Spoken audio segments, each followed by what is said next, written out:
본인 소개와 함께 홀린이 어떤 곳인지 간단하게 설명 부탁드립니다.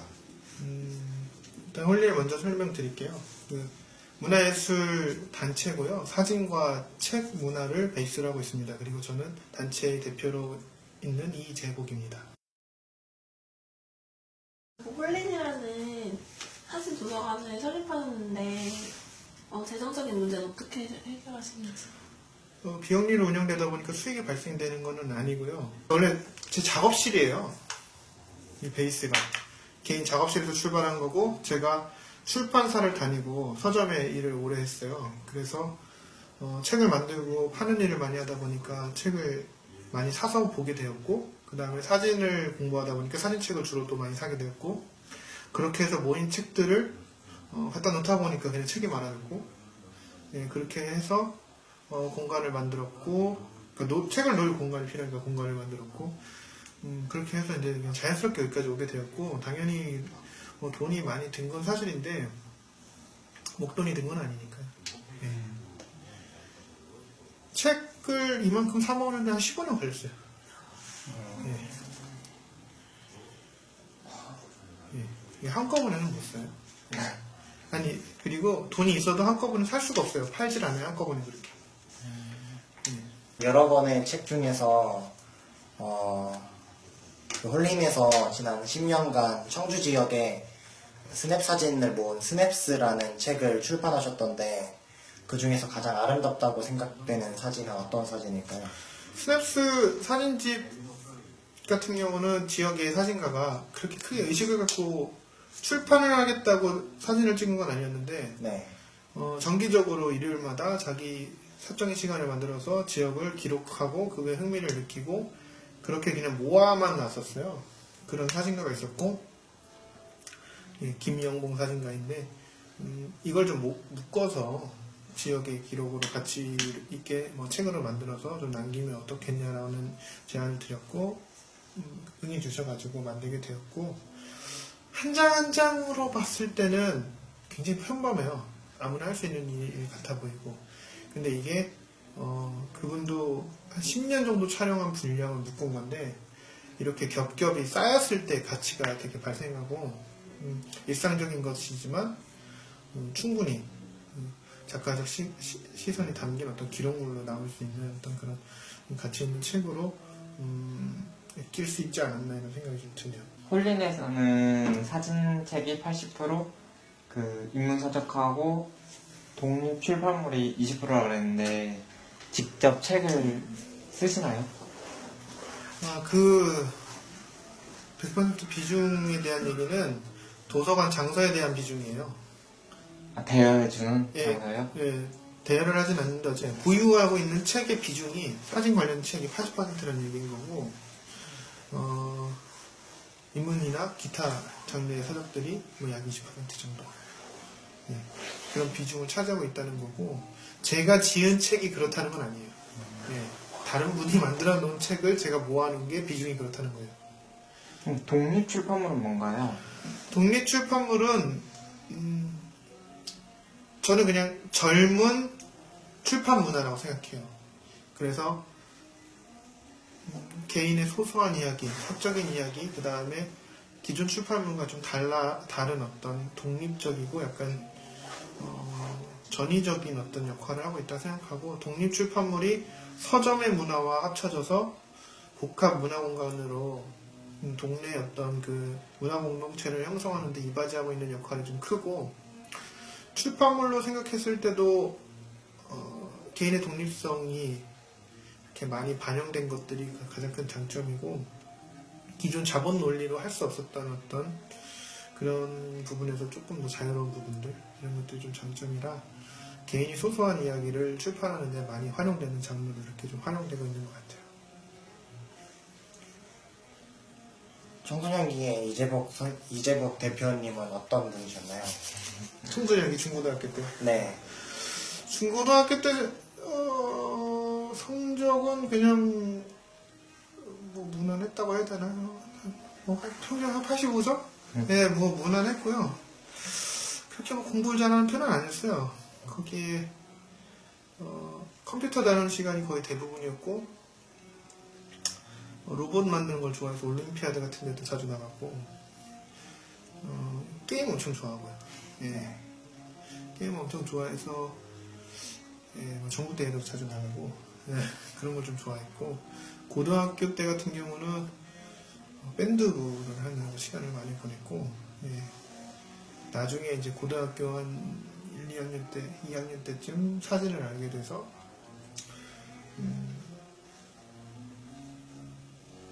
지금까지 이르게 되었고, 전체적으로 저는 디지털 문화에 굉장히 관심이 많았었어요. 제가 중학교 때만 해도 컴퓨터 보급률이 거의 없었어요. 집에 한 반에 뭐 컴퓨터 있는 사람이 뭐 한두 명, 뭐 이 정도였던 상황인데, 디지털 문화에 굉장히 호기심이 많고, 나름 뭐 얼리 어댑터라고 생각하고 계속 살아왔고, 그렇게 새로운 것들에 계속 찾다 보니까,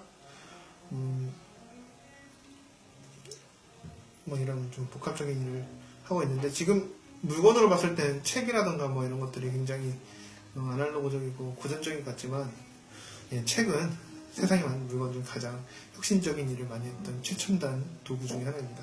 예. 그러면 사진가로서 삶의 만족도는 어떤지? 사진가가 복잡해요. 단순히 뭐 사진 찍어갖고 작품 만들어서 전시하고 이런 어떤 예술 기반의 사진가들도 있지만, 사진 역할이 복잡하고, 사실 사진가가 하고 있는 일 중에 가장 그 중요한 일 중에 하나는 저는 사회 문제에 대한 관찰, 그런 관찰을 기반한 작가의 시선으로 문제 제기, 이런 것들을 통해서 사회 동요를 일으키고 다음으로 이어질 수 있게 만들어주는 역할이라고 생각하는데, 현재로서는 그렇게 뭐 엄청 큰 역할을 하고 있는 건 아니에요. 그냥 아직은 네,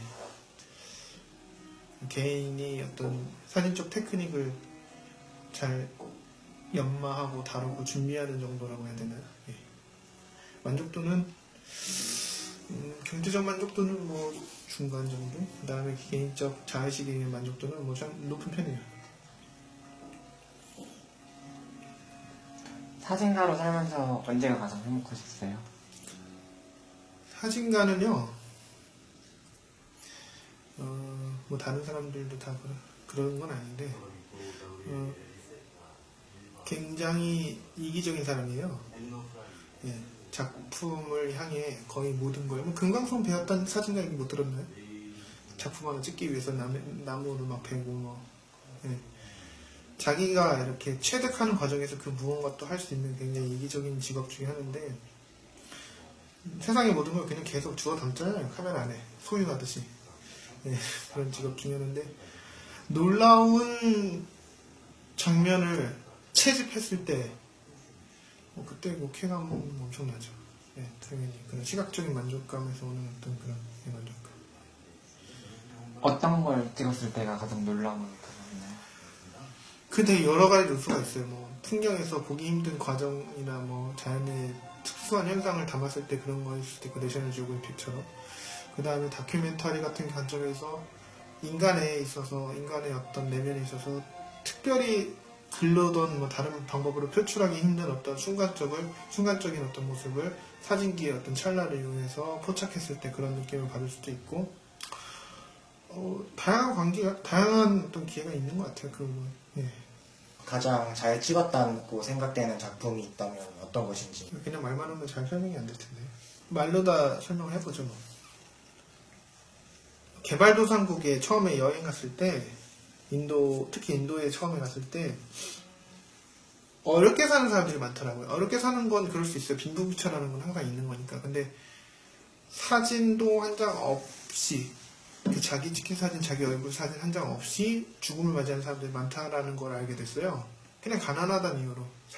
찍힐 기회도 없고. 거기서 제가 할 수 있는 일은 사진을 찍어서 주는 일이니까 한번 좀 줘보자.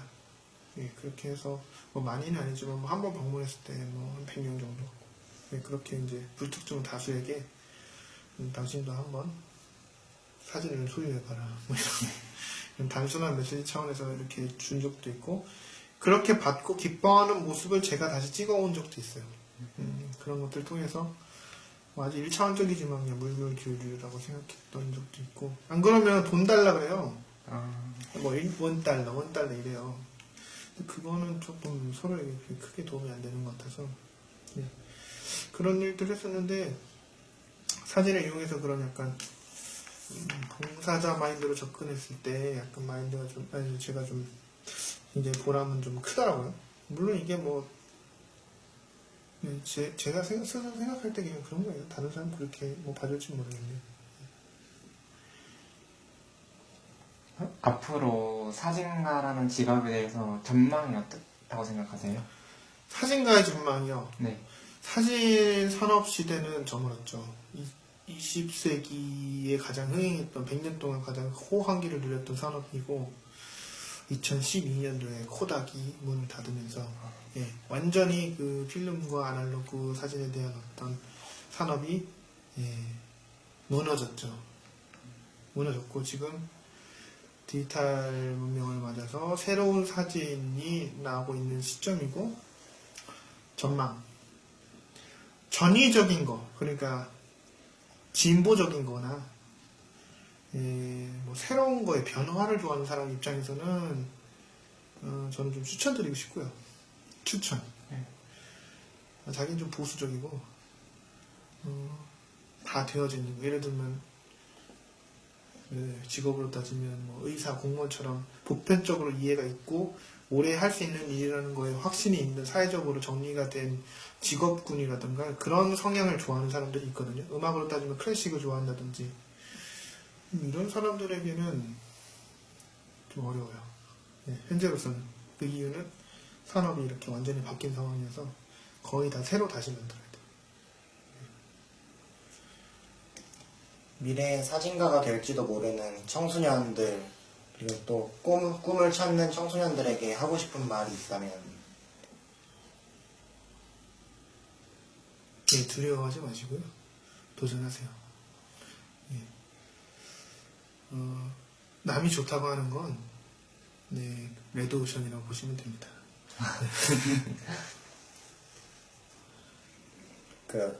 꿈다락 토요문화학교나 산남고등학교 같은 데서 청소년들한테 사진에 대해서 특강을 하신 걸로 알고 있는데 어떤 것을 가르쳤는지 그냥 간략하게 설명을. 사진을 다루면서 생길 수 있는 그 사고의 확장 같은 것들이 있어요. 네. 단순 사진 기술은 배우지 않아도 될 정도로 지금 뭐 갓난아기도 사진을 찍을 수 있을 정도로 보편화된 기술이고 사진적 역량을 바탕으로 사회에 이바지할 수 있는 부분들이 여러 가지가 있거든요. 근데 이거를 뚜렷하게 뭐 말할 수는 없어요. 근데 이제 아이들에게 너는 뭐가 될 수 있어 딱 한 가지를 이렇게 지칭해서 얘기해 주기보다는 사진의 영역에서 아니면 뭐 미술의 영역에서 아니면 책의 영역에서 여러 가지 사람들이 사진을 이용하든 뭘 이용하든 이렇게 다양하게 살고 있다는 그런 어떤 모습을 보여주는 거고 사진이 카메라로 찍어서 프린트를 해서 몇 장 이렇게 보여주는 그런 용도 말고도 사진적 프로세스를 응용한 다양한 산업이 또 있다는 거. 예를 들면 후지필름이 지금 필름을 만들던 회사였지만 화장품을 만들고 있어요. 그 화장품을 만드는데 사진 기술이 주되게 접목되어 있어요. 뭐 이런 사고의 확장이라든가 다양한 사례, 그 다음에 지역 인프라에 대한 환경, 뭐 이런 것들을 다각도로 보여주고 스스로 자기의 삶을 탐구하는데 수단으로 쓰자는 거예요. 사진을 꼭 하라, 사진기를 사라 이런 개념은 아니고. 그래서 보통 대학을 가기까지 보통의 학생들이 시험을 모의고사를 보면서 그냥 이름만 보면서 고르거든요, 학교를. 뭐 나는 충북대학교를 갈 거야, 나는 청주대학교를 갈 거야, 나는 서울대학교를 갈 거야. 이렇게 이름만 보면서 고르는데 그렇게 고르면 사실 실패할 가능성이 엄청 높아요. 자기가 잘하는 게 뭔지도 모르는 상태에서. 그래서 자기를 관찰하고 주변을 관찰하고 자기가 좋아하는 게 뭔지 그걸 사진적 방법으로 자기를 찾아보라는 어떤 내용이 주된 거였어요. 네. 그러면 사진을 배울 수 있는 다른 모임이나 추천해주고 싶은 모임? 사진 기술을 배울 수 있는 모임들은 청소년이 할 수 있는 데는 별로 없을 텐데 대부분 사진 기술 같은 경우들은 어른들이 그 퇴직하신 어른들이 약간 취미 개념으로 많이 이렇게 하고 계시고 출사라 그러죠. 풍경 사진. 그거는 이제 약간 어른들이 많이 하시고 젊은 사람들은 그렇게 모임을 하는 경우들은 별로 없고 인터넷 같은 경우들은 이제 카메라 중심의 모임들 예 이런 게 조금 있고 네, 현재 상황은 그렇죠. 네. 추천해주고 싶은 모임 지역에서 청소년들에게 네. 슬프게도 청소년을 위한 사진 모임은 없네요. 네. 혹시 추진내 보실 때 이게 부모님이 딱 부러지는 직업군에 대해서 인식이 안 되면 아들이 사진을 찍고 딸이 사진을 찍으면 사진가 되는 자이거든요. 네, 안 시키려고 그래요. 네, 사진가가 어떻게 돈 버는지를 두 눈으로 직접 보지 않는. 그리고 요즘엔 취미생활도 많아가지고 네, 이거를 좀 가볍게 접근해서 애가 하나의 기술이 하나 더 생겨서 그걸 접목해서 또 다른 자기만의 무언가를 찾아가는 과정이라고 생각해주면 좋은데 그렇게까지 이렇게 그런 경우는 거의 못 봤어요. 예. 예. 이걸로 얼마까지 볼 수 있습니까? 이런 게 명확해져야지 이렇게 안심을 하더라고요. 예. 네, 그런 차원에서는 아까 얘기 드렸지만 지금 디지털 사진 문화가 시작한 지 뭐 한 10년 이렇게밖에 안 됐기 때문에 정착된 직업군이라는 건 없어요. 정확하게 얘기 드릴 수 있어요. 없어요. 그냥 행사 사진 찍는 아르바이트성, 뭐 프리랜서성 작업밖에 없어요. 근데 앞으로 사회가 필요한 거에 대해서 더 확장될 가능성이 엄청나게 높다는 거고 그거는 당신 스스로가 만들어 가야 되는 거고 스스로 만든 거에 대해서는 수명이 엄청 길다. 예, 이런 얘기를 드리고 싶네요. 남들이 만들어 놓은 거 하면 예, 금방 대체될 수 있어요. 예. 그런 개념으로 받아들이면 좋을 것 같아요. 예, 진보적 성향이 있거나 변화나 이런 거에 관심이 많고 사회든 사람이든 자연이든 관찰에 대해서 관심이 많은 사람들은 저는 되게 추천을 하고 싶고요. 예, 안정적인 것 이런 것들을 지향할 때는 좀 다소 예, 저 역시도 이렇게 확실하게 얘기 드릴 수 있는 게 거의 없네요. 앞으로의 활동 계획은 어떻게 되는지 여쭤봐도 될까요? 저희는 지금 수수가 움직이고 있고 사진과 책 그 두 가지 항목을 가지고 이제 문화케 같은 것들을 하고 있는데 이거를 지역 연구, 지역 정체성 연구 바탕으로 조금 더 많은 사람들과 접점을 찾을 수 있는 방법을 좀 찾으려고 노력하고 있어요. 그래서 좀 몇 가지 성과를 보고 있기도 한데 자기의 삶의 이야기를 스스로 사진 촬영해서 스스로 책을 출판해보는 어떤 과정이라든가 책을 매개로 사람들이 모여서 얼만큼 풍성해질 수 있는지 뭐 책 때문에 모였지만 음식을 나누어 먹을 수도 있는 거고 어쨌든 아직은 저희도 지금 생긴 지가 그렇게 오래된 게 아니어서 한 3년 됐나요? 오래된 게 아니어서 뭔가 시도하고 만들어가는 게 많은 과정이에요. 사진이란 이재복 대표님에게 땡땡이다. 근데 사실 사진은 저에게 이렇게 되게 원천적인 동기유발이에요. 누구나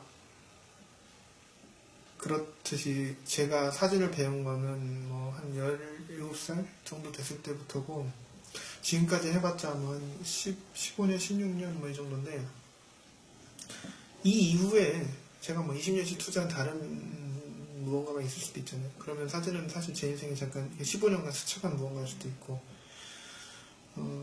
그래서 중요하다면 중요할 수도 있지만 또 다른 교두보를 위한 어떤 베이스라고 볼 수도 있는데 어쨌든 현재로서는 제가 갖고 있는 정체성의 거의 대부분이고 제가 앞으로 계획하는 모든 어떤 동기유발의 원천이지 않을까. 사진이란 이재복에게 삶의 길이다.